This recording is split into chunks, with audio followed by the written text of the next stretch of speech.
Live. Good afternoon, everybody. I'm Dr. Deanna Minich. Welcome back. We have our very last thought leader conversation on COVID-19. And this whole pandemic, we've been featuring different experts, all of which we have listed and archived on our website, which is theana.org. You can go and see all of them. So we have our final interview, and during this time, we've been looking at different topics, and now we're rounding out the conversation to how do we make all of this information on nutrition, on lifestyle, how do we make it actionable for families, for children? How do we bring in some talk of socioeconomic status? So our guest today is Victoria Behm. She is, and I know Victoria just from working with her at the ANA. She is amazing. She's got a sense of graphics. She is able to craft papers, and she just has so many skills. She's a certified nutrition specialist. She's the manager of nutrition science at the ANA, which is why I've interfaced with her a lot. She serves as an adjunct faculty member at the Maryland University of Integrative Health, where she teaches culinary and life cycle nutrition. In fact, I just noticed there were a couple of publications on culinary medicine. This is becoming such a hot topic now, so we'll talk about that. Her interests center around the role of personalized nutrition in health and healthcare, as well as ethics in personalized nutrition, how systems, people, and meaning intersect to drive whole person health and well-being. I love that. Welcome, Victoria. Thank you. This is so exciting. I've been looking forward to this conversation.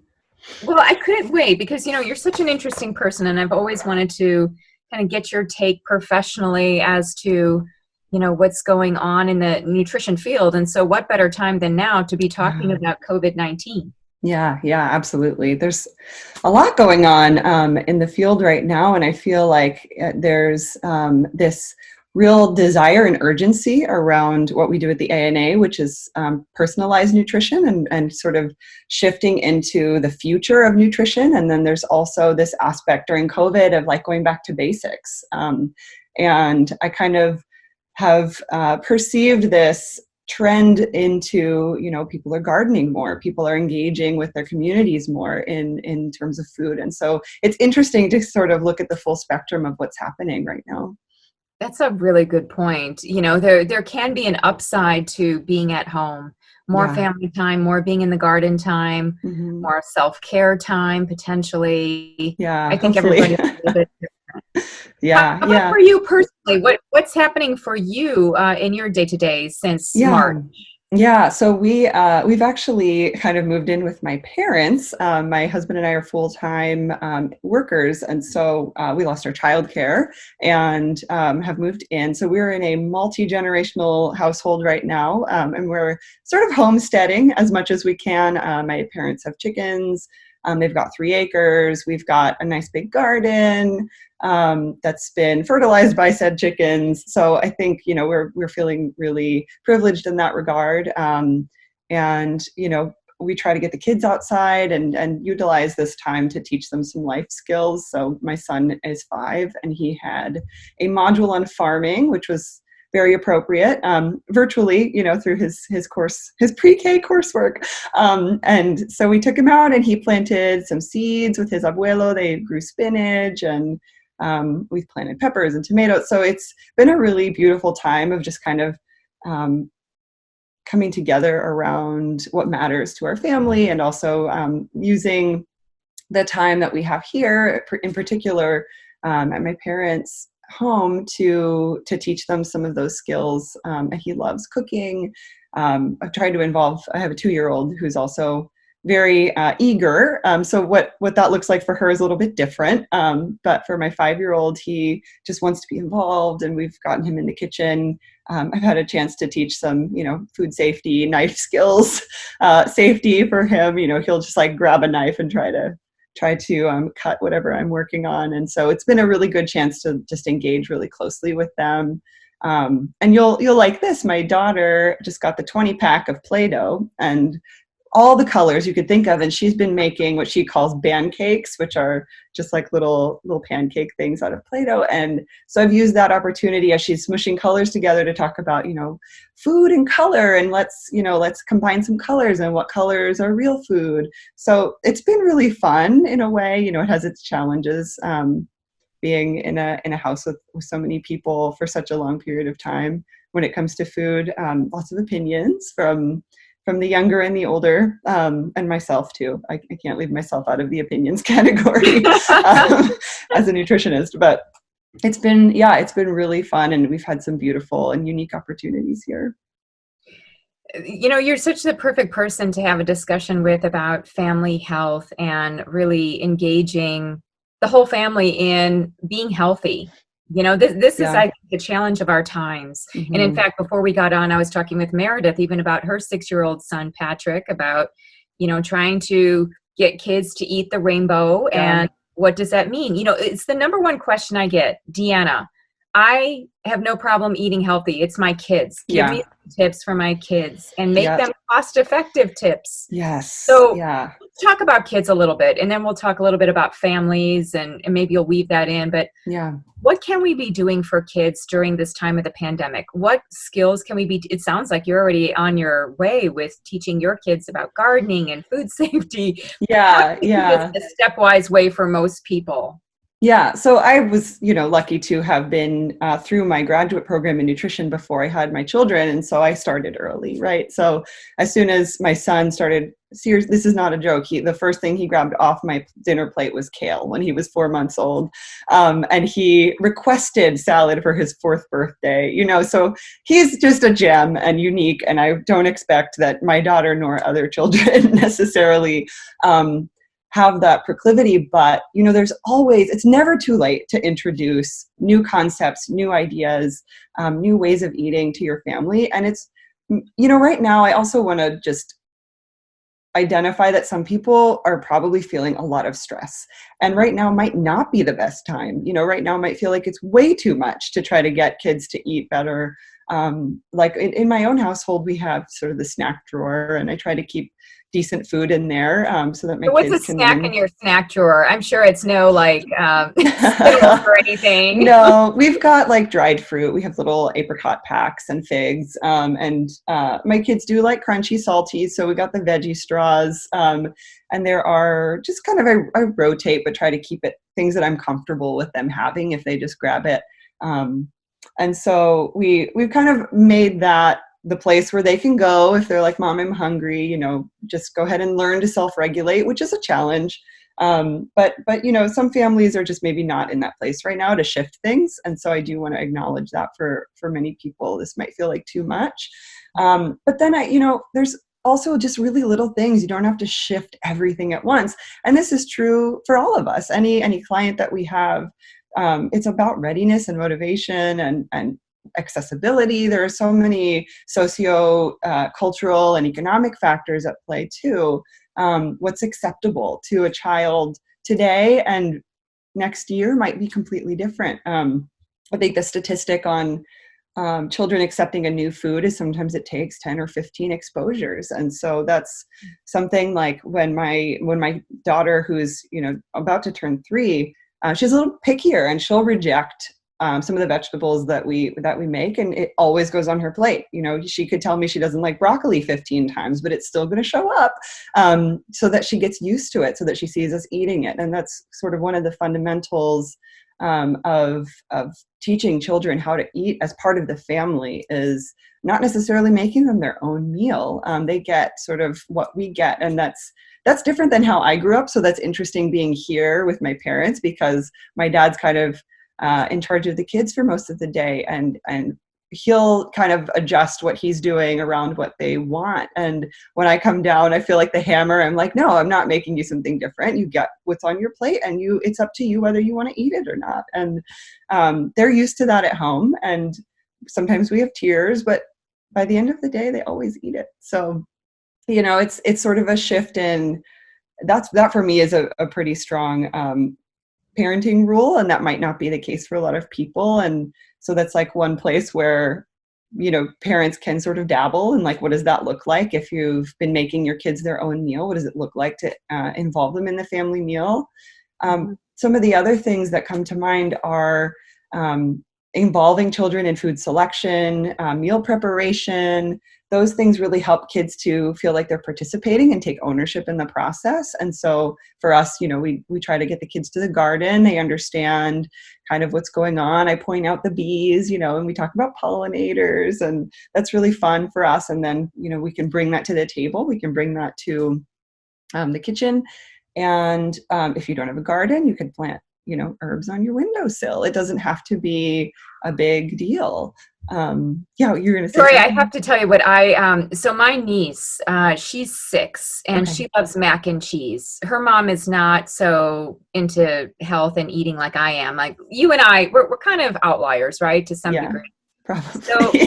my 6-year-old niece that loves mac and cheese, I sent her a fairy microgreens garden. So it's just Ooh, like this little tray, and I just bought yeah. it online. But she and I have this connection with fairies and like being in nature, and so Yeah. it has the little fairy, and then you Oh, plant, and microgreens we know show up in like 7 days, right? So it's yeah. like Yeah.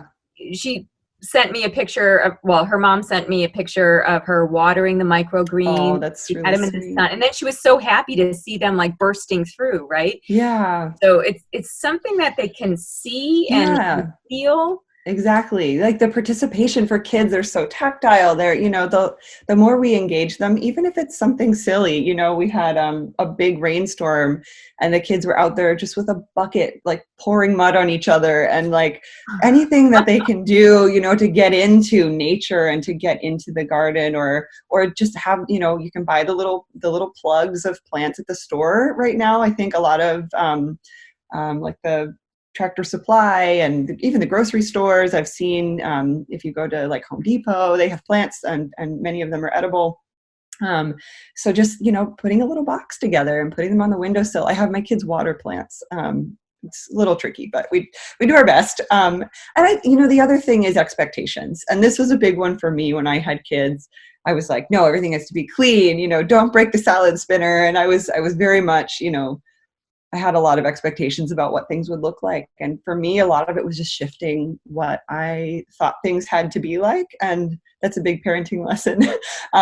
But also, good life lesson, I feel, especially right now when things are so uncertain, like we don't have control over everything.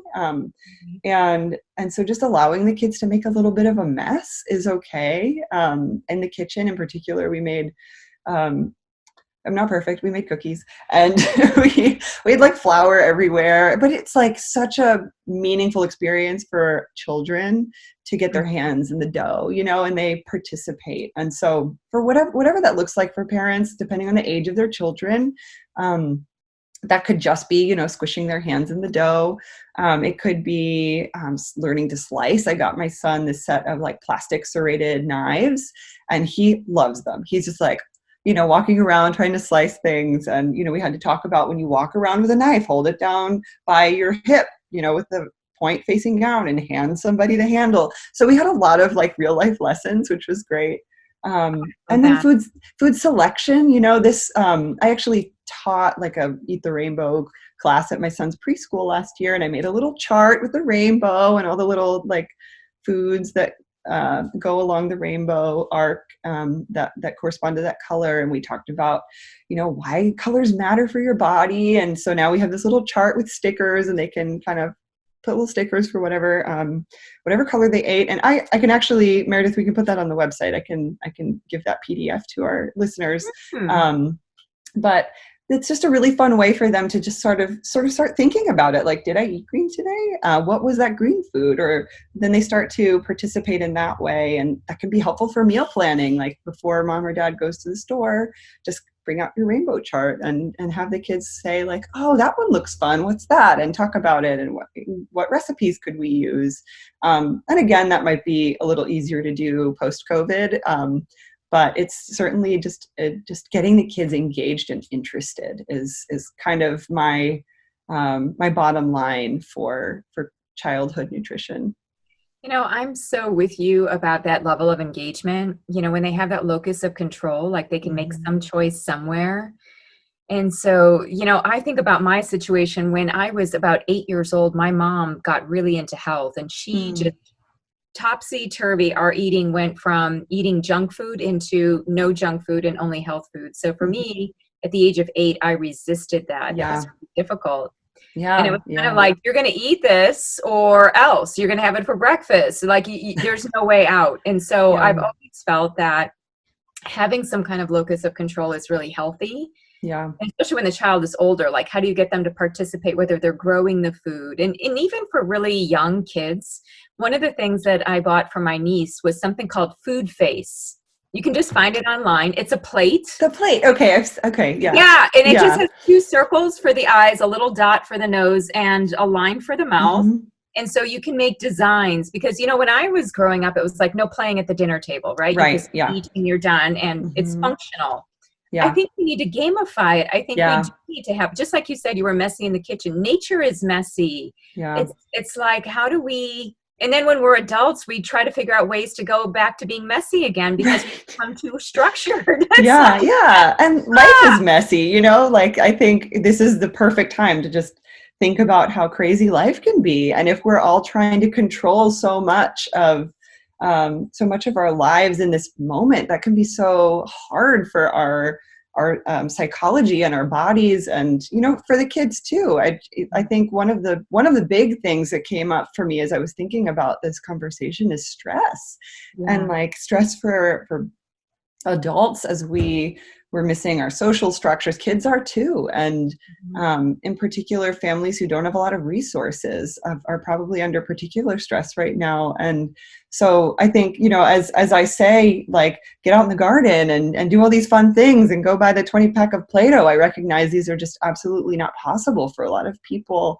And sometimes making a shift just means choosing beans over, some other packaged food, because that's all you have at your grocery store. So I think I want to be sensitive to that, as well as especially a lot of people right now are suffering without employment, and in situations where there's somebody has to go to work and there might not be childcare available. It's going to be a really hard time, and It's very yeah. hard. And you're really drilling into one of the biggest issues now, I think, and I get this question a lot, even pre-COVID-19, which is about money, the Hmm. cost of food. Is it truly expensive to eat healthier? And way back in the day, I think, over 10 years ago now, Barb Schultz and I had Barb. I said, Barb, can you put together like a 3-day menu and just do like a Mediterranean style diet, not organic, just lots of, what you would eat on the Mediterranean diet versus the standard American diet. And we found, just from going to one grocery store and picking and choosing, that the standard American diet was like $3 more per day compared to the Interesting. standard American. Yeah. Yeah. So And what about cost? What yeah. about this constant thing that we hear about how eating healthy is expensive? What do we know Yeah. about that? Is That's it a healthy? great point. Yeah, we actually did an activity. We did an activity on this in one of my classes, where we went to the grocery store, make a menu for less than, $2 or $3 for a day for a family. And it's totally possible. You have to be creative, and you might not be eating what you're used to in some cases, but like the giant bag of chopped kale was $2. They're not high demand foods. And you compare that to a pack of Oreos. I don't know how much that costs, probably 3 or 4. But you get so much more nutrition out of a bag of kale. Now, convincing people who aren't used to kale to eat kale might not be easy right off the bat. And I think another thing I've learned is that preparation is everything. I when I met my husband, he didn't eat vegetables, quote unquote, or like didn't like vegetables, and I was like, okay, hold on. So I started playing with like the oils I was using and the spices, and it really changed his perspective, because the preparation mattered so much. And the same is true for children. The same is true for adults. We have our preferences, cultural preferences too, in terms of spices, and how long things are cooked, how well done they are. With the kale, you can put that in a smoothie, and you're still getting a lot of that nutrition. I personally like it sautéed with a little salt and garlic, and so you can adapt foods that are maybe unfamiliar in that way, to a variety of palates. So I think that's one thing in terms of cost. I think a lot of the cost is due to food waste, honestly. Mhm. And so this is another funny example. My parents bought beets. Well, I bought the beets, but with the beet greens, and I put them in the refrigerator. And my mom was like, "Oh, hey, I cut the stems off and I fed the beet greens to the chickens." And I was like, "No, you can eat those." She had no idea that you could eat beet greens, and so there's first of all a little bit of maybe education that we can provide as nutritionists to individuals about cost saving mechanisms. But in my experience, it doesn't have to be more expensive. And I actually did my own little experiment, and you might have done this at some point too, where you kind of buy the same thing at two different stores, and buy the organic version and see kind of how it plays out. And it ended up being very similar. Some of the items were much more expensive. And I, just to be totally honest, it was like, a natural store versus a more kind of conventional store. And if you sometimes the specialty items at the natural store are kind of common items at the conventional store, are common items at the natural store, and so you maybe don't have the same cost bump. The other thing is, for people who have access, I know you talked about this in previous interviews, to farms or CSAs or other ways of getting food, such Oh, as your own garden. Almost, I mean, you can't even compare the price. It's so much less expensive. So I think a lot of that in my mind has to do with just awareness, helping people to understand. And this is contextual. This is super contextual to where you are in the world, where you are in a city, or is it a rural community, what's available. But if you start to kind of be curious about what's around you, then you can start to find ways that might not be very apparent, to get food that is less expensive and maybe a better choice in terms of health and nutrition. yeah, very well said. Exploring. I live in a rural area, and so I have had to find out, like, where is the CSA? Like, where can I Yeah. go to buy eggs or other things? And even when this pandemic happened, and we were homebound, I started going back into my dry goods, like Mhm. my Yeah. legumes, like that I don't normally Yeah. pull out and sprout and cook. Yeah. It just takes so much time. But then I was thinking, wow, this is a cheap source of protein relative Exactly. to chicken and Yeah. everything else. Exactly. I was listening to your conversation with Selena Ahmed, and you were talking about sort of the meat supply chain. And I mean, protein doesn't have to be meat. And I think we live in a culture, just generally in Western culture, where meat is what did they say on the news? Like 30% of our food source is meat. And that seems incredibly high to me. And we can also just go back to beans, go back to lentils, go back to nuts and seeds, and get our protein in ways that aren't necessarily, I mean, there's a whole ecological side of that conversation, which we don't have time to get into. But we can go back to some of those bulk dry goods. And there was this article, you might have seen it, that came out a couple of weeks ago in late March, and it was called "Americans Drop Kale and Quinoa to Lock Down with Chips and Oreos." And it just Wow. highlighted for me, like, at the beginning of this pandemic, when everyone, there was nothing on the shelf, nothing at all, no toilet paper, no eggs, no milk. It just highlighted for me, when we are in fear, when there's an emergency, we go back to what is easy and comfortable sometimes. And I thought that title was just so provocative, and interesting. And I started thinking, like, how can we get out of that space where the first thing is like, I'm just going to eat a lot of Oreos, and we feel that really intuitively. It's scary, when we don't know what resources we're going to have. And that's not just food resources, but money as well, and time, and what is life going to look like.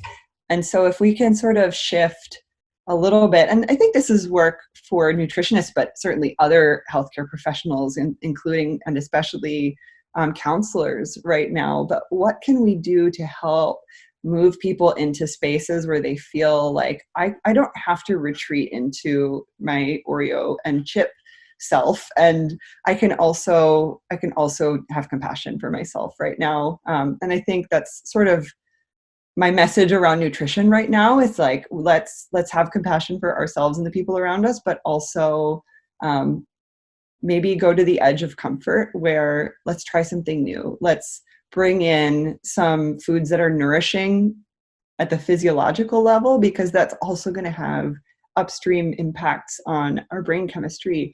And so, some of the herbs that are showing impact on viral binding sites also are really good for your brain, and antidepressive and anti-anxiety. And those are in my repertoire right now. I don't know if you're taking some of those herbs right now too, but just I need them. I can feel that I need them.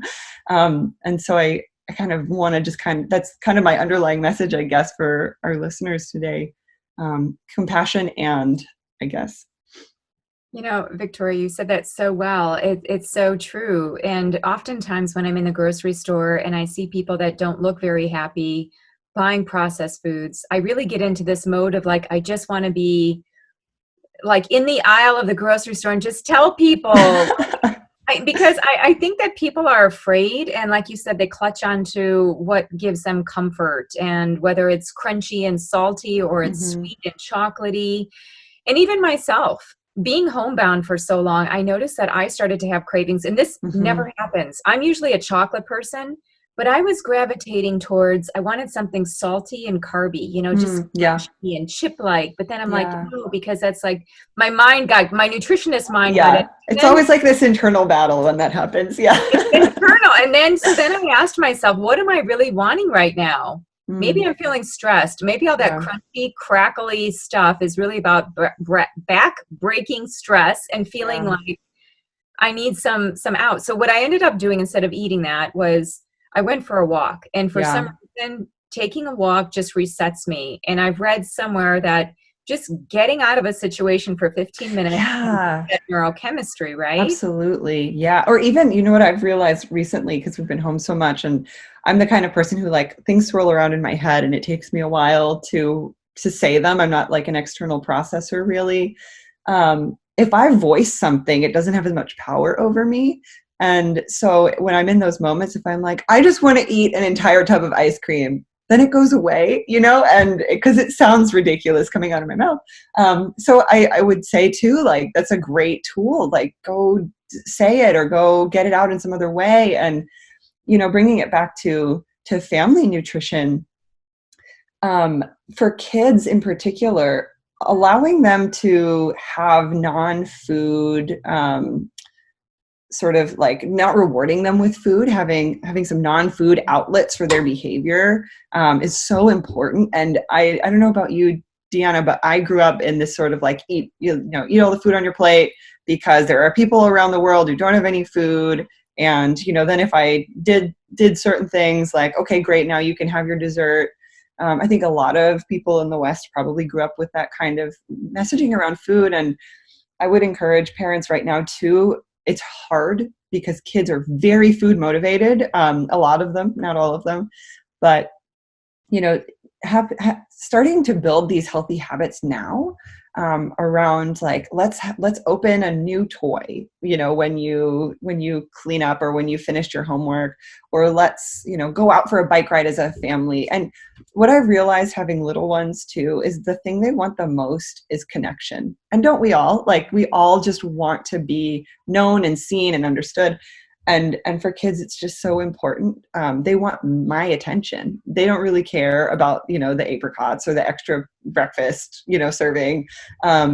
Because if I can reorient them and say like, oh, well, let's go do this, mommy's going to take a break right now. That's just such an invitation. And so like, as we, and I think this is important too for other members of the household.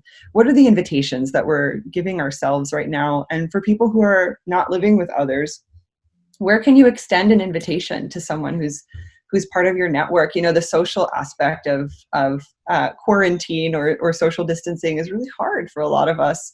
I think that's why a lot of people are feeling like they're kind of bucking against that idea, because it's difficult. We're social creatures. We need each other. And this has kind of brought that to an acute awareness for me we went to visit my grandma and had to sit outside, and she kept the screen door closed. And I think it's been really, really hard for her. And so just kind of like tapping into what's going on and sharing in the ways that we can share right now, whether that's virtually or, visiting through a window. It's difficult, but I feel like it's such an important part of the world of nutrition isn't necessarily relegated just to what we put in our mouths, but I feel like it's also, it's this whole scope of how we are together that I'm really interested in right now, especially in this moment in our society. Yeah, that's so true. The social aspects of eating, that connection and connection with nature, being outside. I've even seen some people eating dinner together on Zoom, having a Zoom Yeah. call and having dinner together. I mean, my mom had a birthday in April and we celebrated it on Zoom. And so Yeah. it was like, I think one of the benefits here is that it allows us to find an opportunity to be creative. We're going to be doing things now, and we probably have been doing things over these past weeks that we wouldn't normally have done. And we're just trying to find other ways to connect with people. And so what you mentioned about social connections, what are the other ways? I've been talking with friends that I haven't been talking with on the phone Yeah. for It's like interesting, years. isn't it? Yeah. Yeah. But I love that. I love those threads that we're able to pull out right now and sort of draw people nearer in new ways. Yeah, I love that. Thank you for sharing that. And hopefully people can have virtual meals, or I've heard of the pandemic cocktail hours, that we're girlfriends who like haven't talked to each other since college, just Oh, yeah, decided, yeah. that's so great. I love that.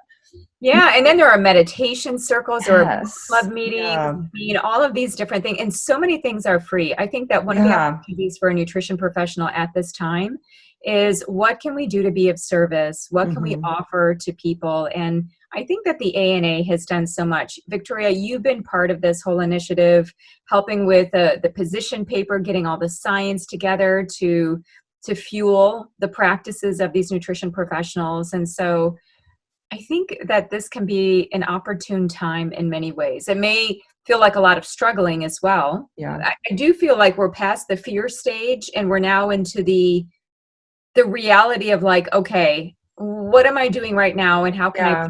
forward? Yeah. Sort of now what? Yeah. Yeah. And I think, just a couple of things that practitioners, like this has been floating around, so this is not my idea whatsoever, but, having little virtual group sessions and kind of allowing people to even connect in that way with a practitioner. And a nutritionist might be the only practitioner they've seen so far this year. If you're able to offer that as a practitioner and just kind of create some community, I think that's great for creating, business prospects for one thing, but also just getting people to have some camaraderie around their nutrition and, like what's happening right now.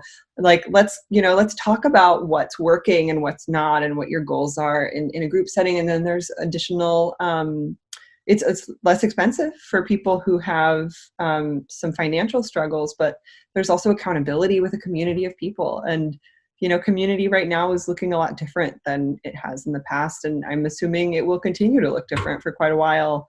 But that's just one thing that nutritionists can think about offering. And I've seen a lot of people start to have new services, very, very cool services, new packages, and using new platforms. And there's a lot of catching up if you haven't had a virtual practice. I don't know if anybody has talked about the relaxed HIPAA regulations. Yep. But that's of benefit right now to practitioners as well. We also need to be really careful, of course, but I think there's just a lot of opportunity. Yeah. Yeah. There are so many things.